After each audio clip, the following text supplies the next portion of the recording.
Bonjour à tous les amis, bienvenue dans cette nouvelle vidéo de Vivre sainement. Aujourd'hui, on va parler de la future arrestation de Barack Obama pour, entre autres, une tentative de coup d'État contre Donald Trump. Et vous allez voir de nouvelles archives rendues publiques par Tulsi Gabbard, la directrice du renseignement national aux États-Unis. Et ces archives sont clairement explosives. Elles prouvent que sous l'administration Obama, le plus haut niveau de l'État a sciemment fabriqué un énorme mensonge d'État, celui d'une ingérence russe pour destituer Donald Trump lors de son mandat de président américain. Alors, dans cette conférence de plus de 3 heures, je vous ai sélectionné les meilleures parties pour comprendre toutes ces révélations. Des révélations qui, selon Tulsi Gabbard, pourraient caractériser une trahison pure et simple, donc une arrestation rapide de Barack Obama. Accrochez-vous, ce que vous allez entendre dépasse largement la fiction. On a vraiment l'impression d'être dans un tout nouveau James Bond. C'est parti. Cela nous amène à la même conclusion que celle que nous avons annoncée vendredi lors de la publication de nos documents. Les implications de tout cela sont considérables et touchent à l'intégrité de notre République démocratique. Il s'agit d'un président sortant qui a pris des mesures pour fabriquer de faux renseignements afin de saper, d'usurper la volonté du peuple américain lors de cette élection et de lancer ce qui serait un coup d'État de plusieurs années contre le nouveau président des États-Unis, Donald Trump. Donc, comme vous venez de l'entendre, Tulsi Gabbard accuse clairement Barack Obama d'avoir orchestré un coup d'État contre Donald Trump. Alors, vous allez me dire, oui, mais sur quelles preuves elle s'appuie? Alors, pour comprendre tout l'ensemble, il faut vraiment remonter à l'élection présidentielle de 2016. À cette époque, tous les médias américains et internationaux nous répétaient en boucle que Donald Trump était un agent russe de Vladimir Poutine et que les preuves allaient sortir incessamment sous peu. Alors, non seulement rien n'est sorti avant l'élection, c'était juste pour truquer l'élection, mais vu que Donald Trump a été élu malgré tout, ils ont sorti le dossier Steele juste après son élection qui était simplement de fausses preuves totalement fabriquées pour pouvoir le destituer. Et le rapport de la commission du renseignement que Tulsi Gabbard a rendu public nous révèle un scénario totalement inverse, étayé par des échanges internes de l'époque de la CIA et du FBI. Regardez. Je passe en revue toutes les principales conclusions du rapport de la commission du renseignement de la Chambre des représentants qui a enquêté sur les allégations formées par une évaluation des services de renseignement commandée par le président Obama et publiée en janvier 2017. Premièrement, les principaux intérêts de Poutine concernant l'élection de 2016 étaient de saper la confiance dans le processus démocratique américain et non de manifester une préférence pour un candidat en particulier. En fait, ce rapport montre que Poutine s'est abstenu de divulguer des informations compromettantes sur Hillary Clinton avant l'élection, préférant les publier après l'élection afin d'affaiblir ce que Moscou considérerait comme une présidence inévitable de Clinton. Dans l'évaluation des services de renseignement de janvier 2017, commandée par le président Obama, John Brennan, qui était alors directeur de la CIA, et les services de renseignement ont intentionnellement dissimulé des informations indiquant que Poutine gardait pour lui les informations les plus compromettantes qu'il détenait sur Hillary Clinton, jusqu'à ce qu'elle remporte sa victoire potentielle et probable.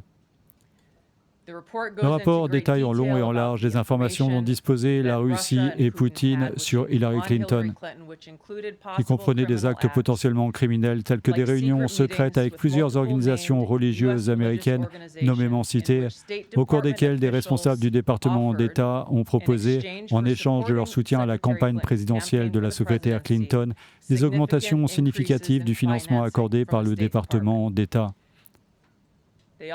Ils disposaient également de documents montrant le favoritisme du département d'État envers des employés du département d'État qui allaient soutenir la campagne présidentielle d'Hillary Clinton.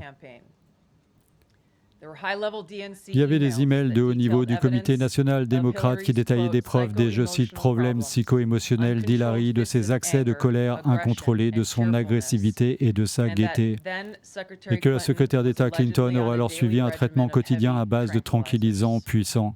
Donc la première révélation est tout simplement énorme. Vladimir Poutine n'a jamais voulu influencer l'élection en faveur de Donald Trump car il pensait qu'Hillary Clinton allait remporter l'élection présidentielle. Et oui, la fraude était tellement massive qu'il pensait que Donald Trump n'avait absolument aucune chance. Et le rapport officiel prouve que les services de renseignement russes gardaient sous le coude des informations explosives contre Hillary Clinton dans le but de les sortir juste après sa victoire afin de l'affaiblir. Et les agences de renseignement le savaient très bien. Regardez. Le directeur de la CIA à l'époque, Brennan, et la communauté du renseignement ont déformé les renseignements et se sont appuyés sur des sources douteuses et de qualité médiocre pour créer un récit fallacieux et artificiel selon lequel Poutine aurait développé une préférence claire pour Trump. Brennan et la communauté du renseignement ont induit les législateurs en erreur en se référant au dossier Steele dont la crédibilité avait été réfutée pour évaluer les plans et intentions de la Russie en suggérant à tort que ce dossier avait une valeur en matière de renseignement alors qu'ils savaient qu'il avait été discrédité. La communauté du renseignement a exclu des renseignements importants, a ignoré ou cité de manière sélective des renseignements fiables qui contredisaient les principales conclusions de son évaluation concernant le soutien présumé à Donald Trump. L'inclusion de ces rapports de renseignement aurait révélé que l'affirmation du rapport officiel était peu plausible, voire ridicule. L'évaluation de la communauté du renseignement a omis des informations provenant de sources fiables, telles que le fait que certains responsables des services de renseignement russes prévoyaient la victoire de la candidate Hillary Clinton, tandis que d'autres estimaient que ni Trump ni Clinton ne respecteraient les intérêts de la Russie. Comme le montrent des documents du bureau du directeur du renseignement national que nous avons publiés vendredi, de multiples évaluations des services de renseignement publiées au cours des mois précédents aux élections de novembre 2016 ont conclu que la Russie n'avait ni l'intention ni la capacité d'influencer le résultat des élections américaines.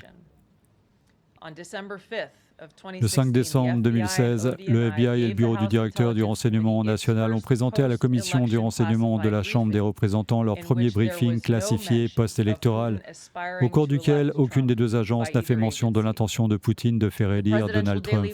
Le rapport quotidien destiné au président rédigé le 8 décembre 2016 indiquait qu'aucun acteur russe ou criminel n'avait influencé le décompte des voix. Ce document a été retiré quelques heures avant sa publication en raison de nouvelles directives. S'il avait été publié, il aurait été présenté à la fois au président Obama et au président élu Donald Trump. Le 9 décembre 2016, une réunion du Conseil national de sécurité a été convoquée afin de rassembler les hauts responsables de la sécurité nationale du président Obama, par lesquels figuraient le directeur de la CIA, Brennan, le directeur du renseignement national de l'époque, James Clapper, Susan Rice et d'autres. À la suite de cette réunion secrète, l'assistant du renseignement national Clapper a envoyé un email à la communauté du renseignement avec pour objet « Mission du président concernant l'ingérence russe dans les élections, chargeant les responsables de l'ODNI de rédiger une nouvelle évaluation à la demande du président. » Le rapport de contrôle de la commission du renseignement de la Chambre des représentants que nous avons publié aujourd'hui révèle que, je cite, « Contrairement aux analyses courantes des services de renseignement, cette évaluation était un document de grande envergure commandé par le président Obama. » Elle a donné des instructions aux responsables des agences des services de renseignement et a donné lieu à une évaluation des services de renseignement limitée à seulement 5 analystes sous la direction d'un rédacteur principal. Ce n'est pas quelque chose qui se produit dans le cadre normal de la production d'une évaluation des services de renseignement reflétant les points de vue de l'ensemble de la communauté du renseignement. La production de cette évaluation au service de renseignement a fait l'objet de directives inhabituelles émanant directement du président et de hauts responsables politiques, en particulier de l'ancien directeur de la CIA, John Brennan. Alors bon, Vladimir Poutine avait des preuves contre Hillary Clinton qui auraient pu clairement lui nuire, mais c'était absolument rien du tout à côté de la manipulation qui allait suivre, car pour accuser Donald Trump, John Brennan, le patron de la CIA à cette époque, a utilisé le fameux dossier Steele, un faux dossier politique payé par les Clinton eux-mêmes, essayant de démontrer frauduleusement que Donald Trump et toute son équipe étaient en collusion avec la Russie. Alors voici comment ils ont menti devant le Congrès américain. Regardez.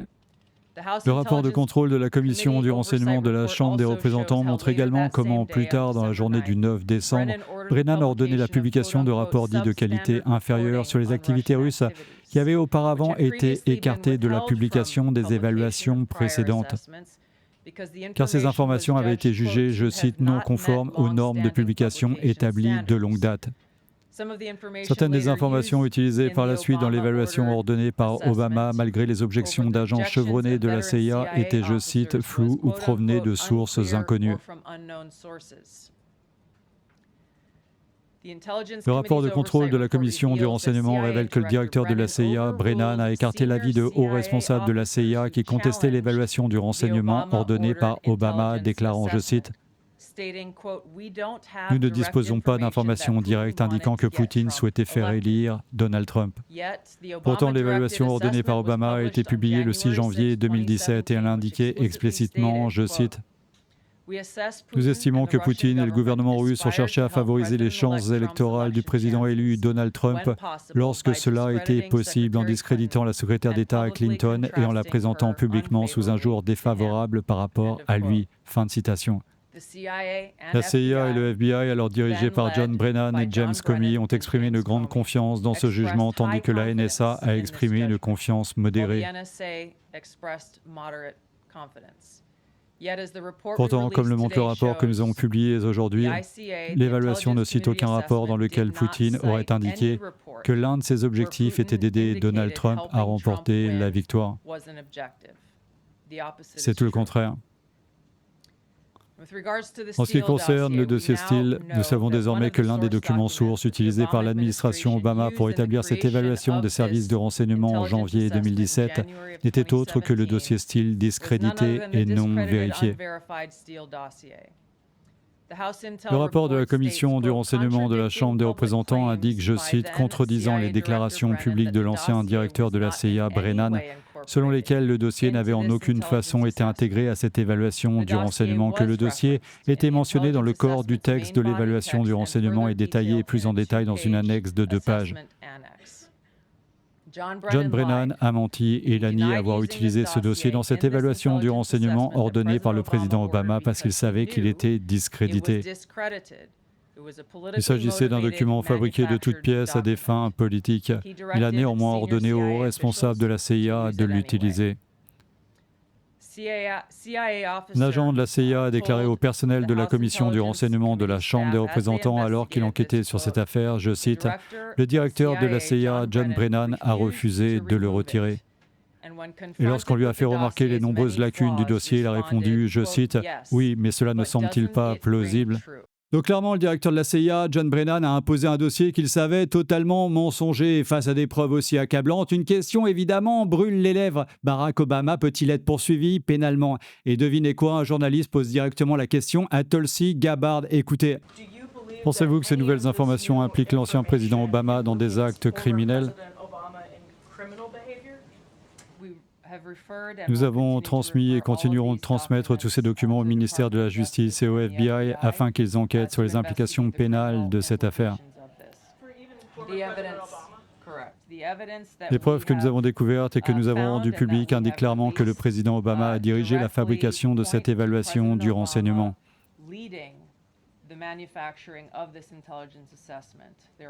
De nombreux éléments de preuve et renseignements confirment ce fait. Ed, allez-y.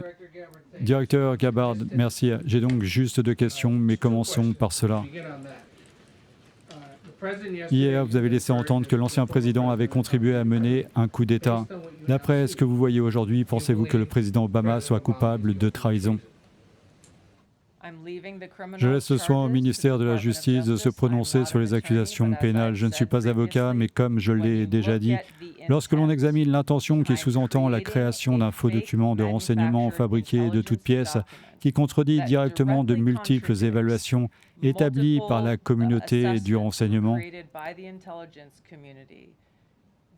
l'intention exprimée qui s'en est suivie ne peuvent être décrites que comme un coup d'État qui a duré des années.